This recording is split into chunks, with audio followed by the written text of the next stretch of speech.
Good afternoon, children. Good afternoon, We were discussing ma'am. about Good afternoon, gynecium. We just started. We learned about the three main parts of a pistil: style, stigma, and ovary. So we'll be learning more about gynecium.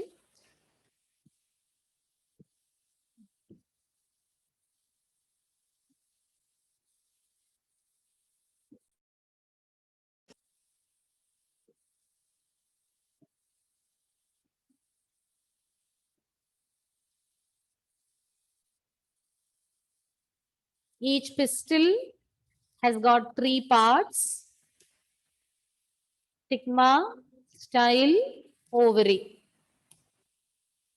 Inside the ovary, so the three main parts, style, stigma, and ovary. And inside the ovary, there is a cavity.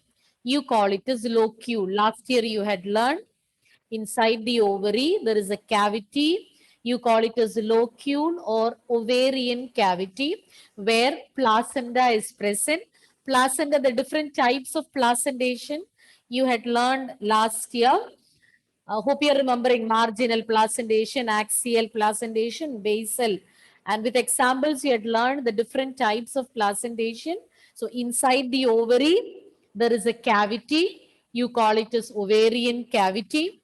And inside the ovarian cavity, placenta is present. And attached to the placenta, you will find ovules. Arising from the placenta, you can find ovules. Ovules are known as megasporangia, from where megaspores will be formed. Pollen sacs, we call them as microsporangia. Microsporangia are pollen sacs from where pollen grains will be formed. Similarly, megasporangia, ovules are megasporangia from where megaspores will be formed. So inside the ovary, locule or ovarian cavity is present, and there you can find placenta. Depending upon the different species of plants, there will be different types of placentation. Whatever be the type of placenta, attached to the placenta or arising from the placenta, you can find ovules. And the number of ovules also vary from plant to plant.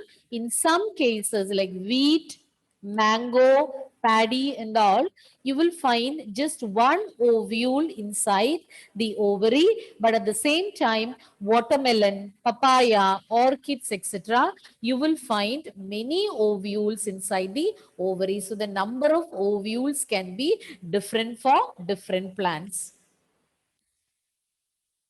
Now we will learn more about ovule or megasporangium, where megaspores are being formed. So microsporangium is pollen sac from where microspores, pollen grains will be formed, whereas ovule is known as megasporangium where megaspores will be produced. It's a small structure attached to the placenta by means of a stalk or funicle. So ovule will be attached to the placenta. Already we learned placenta will be present inside the ovarian cavity. So here you can see this figure. Here you can find inside the ovary locule or ovarian cavity is present, and inside the ovarian cavity placenta you can see, and arising from the placenta ovules are present, and the stalk-like structure with they are attached. The placenta is, the ovule is attached to the placenta with the help of a stalk-like structure, funicle or funiculus. The junction where the ovule and the funicle, funicle is a stalk-like structure with which it is attached to the placenta. So the junction where the ovule and the funicle meet, you call it as hilum. And here you can see the picture of an anatropous ovule. Anatropous ovule means an ovule positioned upside down. So this is a picture. This usually it is asked for drawing anatropous, section of an anatropous ovule. So here you can see funicle with the help of which, so this is funicle with the help of which the ovule is attached to the placenta, and then you can see hilum. Hilum is the junction where the funicle meets the ovule, or where the ovule and the funicle, where these two meet together, that region is known as hilum. Each ovule has got one or two protective envelopes. So ovule, which is there, you already learned it is there inside the ovary. And inside the ovary, I'm repeating again, inside the ovary, you can find ovarian cavity, and there you will find placenta, and arising from the placenta, ovules are present. The number of ovules will vary from species to species, and there is a stalk-like structure which you call as funicle, with the help of which the ovule is attached to the placenta, and the junction where the funicle is meeting the ovule, you call that region as hilum. Then each ovule is covered by one or more protective envelopes. Protective coverings are there. So to protect the ovule, there are some envelopes or coverings, and it can be one or two. And in the figure, you can see two such protective coverings, outer and inner integuments. So this is the outer integument, inner integument, and they are covering, they are forming layers to protect the ovule. So this is the structure of an ovule. So two parts already we discussed, hilum and funicle. What is funicle? It's a stalk-like structure with which the ovule is attached to the placenta. Then hilum, it is a junction where the ovule and the funicle meet, where they fuse. So that is known as hilum, and ovule has got some protective coverings. It can be one or two. These protective coverings you call as integuments, outer integument and inner integument. Integuments, as I told, these are protective coverings. So their role is to cover the ovule and to protect it. So they will be encircling, they'll be covering the ovule throughout except at a particular region. So you can see at a particular region, these integuments are not there. On the top, in the figure, you can find it on the top.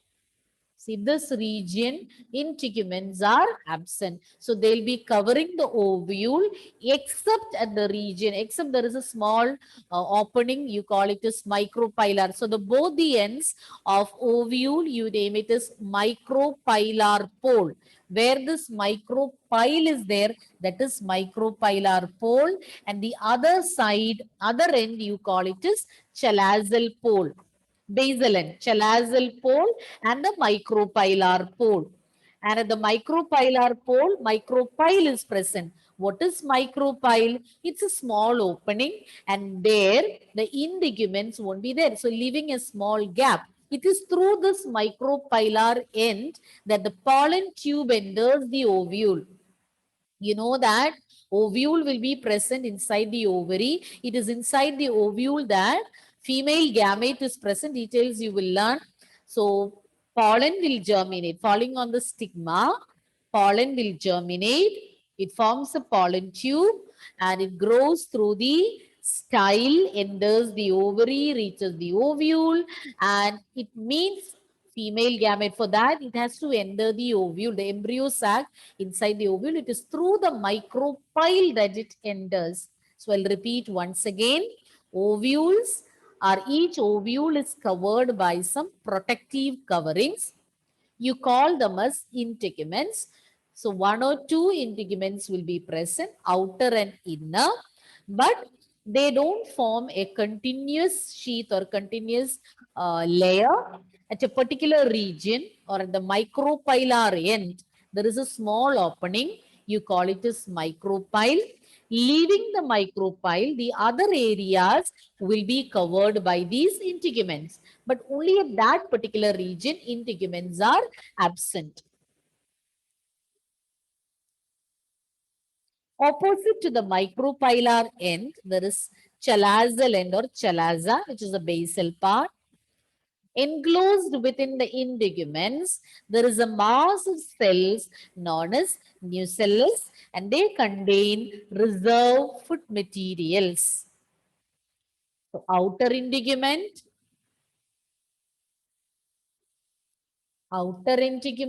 inner integument. So, here you can see a mass of cells. The mass of cells which is ensheathed or covered by these integuments, you call it as nucellus. What do they contain? They contain reserve food materials. Reserve food materials are present inside the nucellus. So I'll repeat the parts of an ovule once again. Those who haven't followed, please listen. So we started with this. There are three parts for a pistil or carpel: stigma, style, and ovary. Inside the ovary, there is a locule, or you call it as ovarian cavity. And present inside the ovarian cavity, placenta will be there. And the placentation, the types of placenta can be different for different plants. And whatever be the type of placenta, arising from the placenta, you can find ovules. Ovules are attached to the placenta. And the number of ovules inside the ovary, it is also not uniform for all the plants. It can be different for different plants. In some, there'll be just one ovule. In some, there'll be many ovules. So that also the number of ovules will differ. Then the rest of the parts, the ovule is connected to the placenta by means of a small stalk-like structure, and you call that stalk-like structure is funicle. And funicle is attached, the junction where the funicle meets the ovule. So this is ovule, so where they meet, where the funicle is fused with the ovule, that region you call it as hilum. So remember the terms funicle, hilum. Then the ovule or the contents inside the ovule, these are covered by means of two layers, two protective coatings, so two protective coverings. It can be one or two. Depending upon the type of plants, it can be one or two, and we call them as integuments, outer and inner integument. Then, moving on to the next slide, the integuments, they do not form or they are not forming a continuous layer. At a particular region, these integuments will be absent. So that small opening, you call it as micropyle. The end of the ovule where micropyle is found, you call it as micropylar end, and the opposite end, you call it as chalazal end. On the other side, it is chalaza or the basal part. You call that pole as chalazal pole, and the other side is, other end is micropylar pole. Why do you call it as micropylar pole? Because there micropyle is present. What is micropyle? It's a small opening where the integuments are absent. And enclosed within the integument. So we learned that these two integuments will be covering, will be enveloping the ovule, and ensheathed or enclosed within these integuments, you can see mass of cell, just like we said about sporogenous tissue. Here also you can find a mass of cells, and here we call it as nucellus. And what do nucellus contain? They contain reserve food materials. Okay, this much is clear, children? Yes, ma'am. Okay. Now, what is there in the, we already learned that nucellus contain reserve food materials. Food storage is there in the nucellus. And In the nucellus, so this is known as embryo sac. Here you find embryo sac. And where is embryo sac present? Inside the, so here this layer of cells, the cells which you find here, you call it as nucellus. So in the center or present inside the nucellus, you can find embryo sac. Embryo sac is known as female gametophyte. Which one you called as male gametophyte? Pollen grain.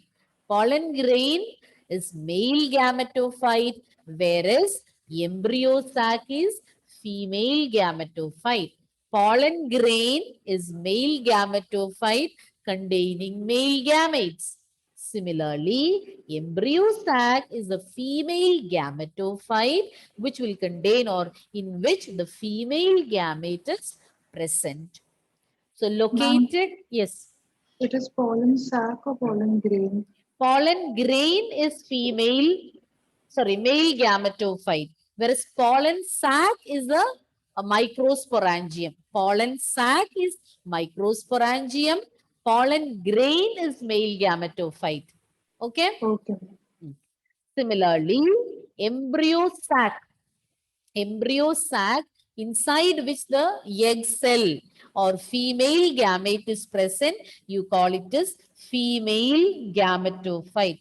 Embryo sac is known as female gametophyte because it bears or it produces or inside that you find the female gamete. Similarly, pollen grain. Inside pollen grain, you know, male gametes are present. So pollen grain is the male gametophyte. Okay. Is that clear? Yes, ma'am. Okay. Located inside the nucellus is the embryo sac or female gametophyte. Now moving on to the next.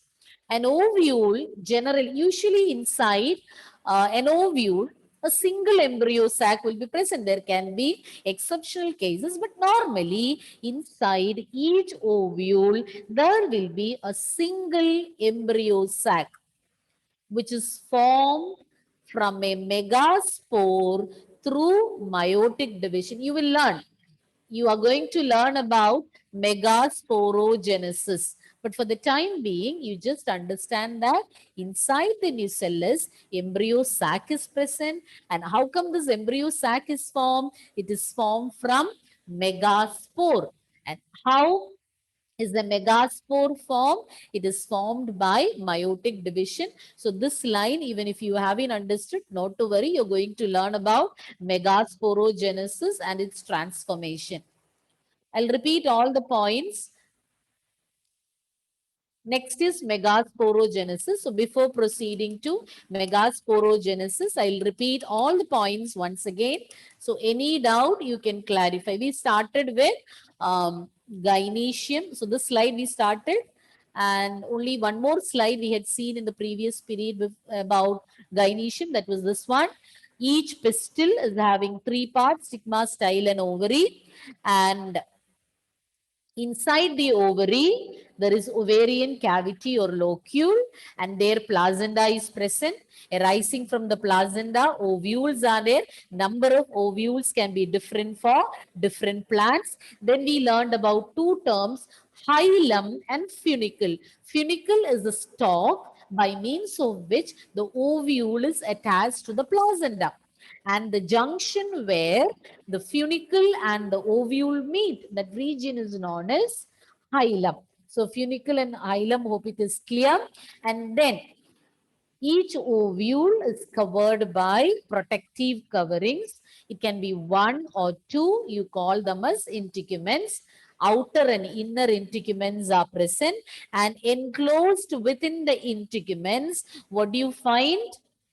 You can find a mass of cells enclosed within the integuments. You can see a mass of cells. You call it as nucellus. Within the outer and inner integument, there is a mass of cells. You call it as nucellus. They contain food reserves. And these integuments will not be present at the Micropyle. Micropyle is a small opening where the integuments are absent, and the end of the ovule or the pole of the ovule where micropyle or the small opening is present, you call it as micropylar end. The opposite end, you call it as chalazal pole or chalazal end. And this last line I already said, nucellus is a mass of cells enclosed within the integuments. And inside, located in the nucellus, you can find the female gametophyte or embryo sac.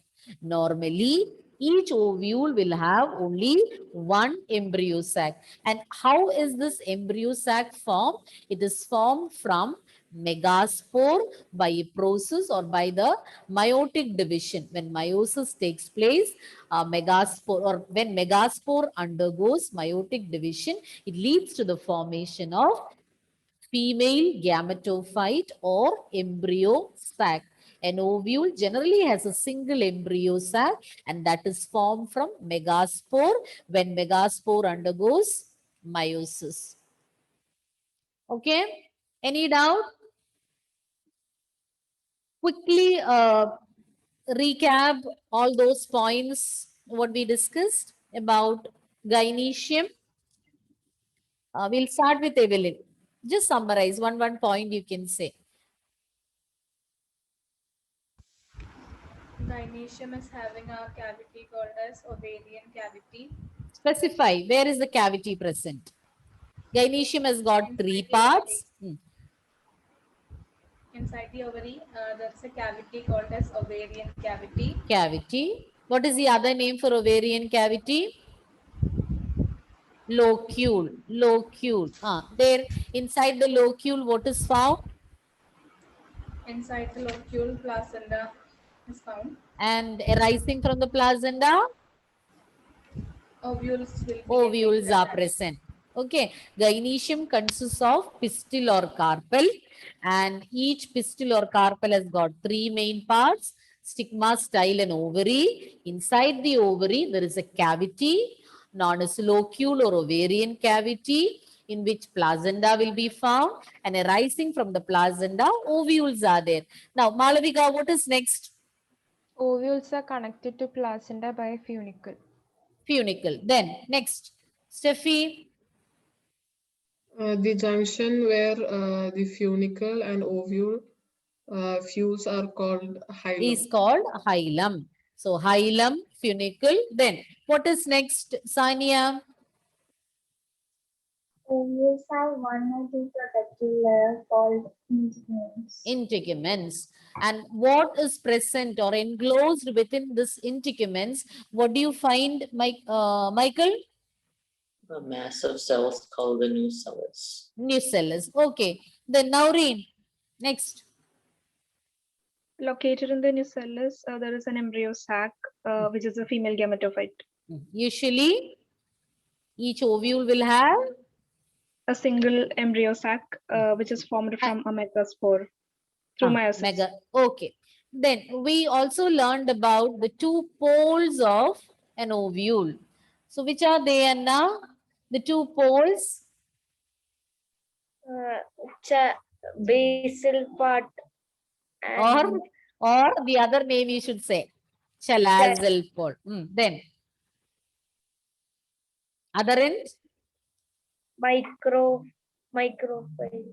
Micropylar pole or micropylar end. What is a micropyle?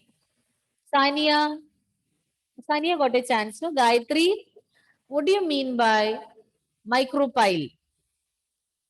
That's the like the opening where which the integuments descend inside. And it is through the micropyle that the pollen tube enters the ovule or the embryo sac. So we'll continue.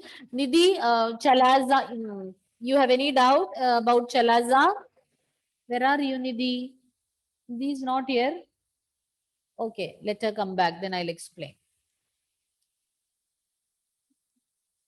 Now what we are going to learn is about megasporogenesis, genesis formation. Already we had learned last class yesterday about microsporogenesis, that is the formation of microspores. Now, megasporogenesis means formation of megaspores.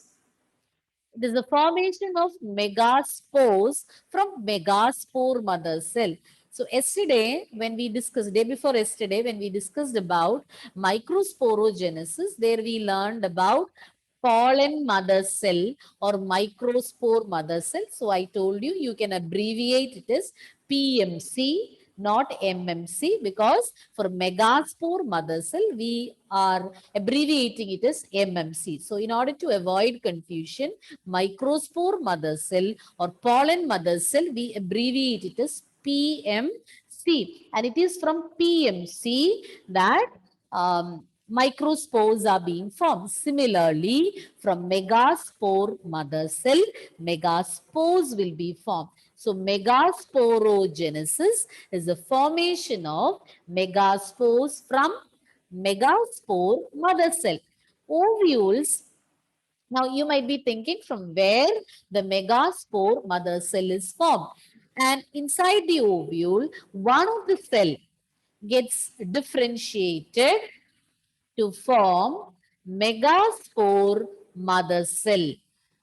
Okay, so you know about nucellus. Whereas when we learned about microsporogenesis, we learned that each cell, so in the center of a microsporangium, a mass of cells is present, which you call a sporogenous tissue. Each one is a potential pollen mother cell, and each can undergo meiotic division and form microspore tetrads. But here the situation is different. Here only a single megaspore mother cell will be formed in the micropylar region of nucellus. So from, nucellus is a mass of cells. From there, one of the cell will get differentiated, not all the cells. Just one cell will get differentiated and form megaspore mother cell. So you should relate megasporogenesis with microsporogenesis. You should know to compare and contrast it.